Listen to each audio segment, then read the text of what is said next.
কাছে আমি স্মরণ করিয়ে দিচ্ছি, এটা মনে রাখবেন সবসময়, সবসময় মনে রাখবেন।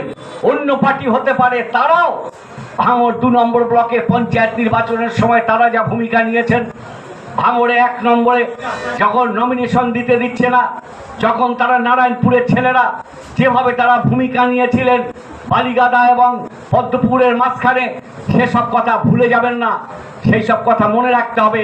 এরাও ভাঙড়ের মাটির ছেলে, তারাও লড়াই করেছিলেন পঞ্চায়েতে, লড়াই করবার জন্য, গণতন্ত্রে ফিরিয়ে আনার জন্য লড়াই করেছিলেন। এগুলো আমাদের ভুলে গেলে চলবে না।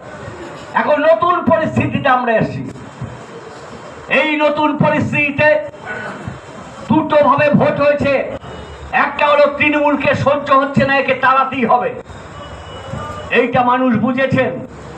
আর এই সুযোগটা বিজেপি নিয়েছেন যে এক্ষুনি সিপিএম পাচ্ছে না, তাই মোটামুটি যেভাবে লোকেদের তারাও। অন্যদিকে নির্বাচন কমিশনের একটা ভূমিকা ছিল, তারাও 28 লক্ষ লোককে বাদ দিয়েছে, বিভিন্ন রকম কায়দা করা হয়েছে। কিন্তু এত কায়দা সত্ত্বেও মানুষ যেভাবে যোগ মমতাকে তাড়াতে চেয়েছে, তাই মমতা হটে গেছে, নতুন পরিস্থিতি তৈরি হয়েছে।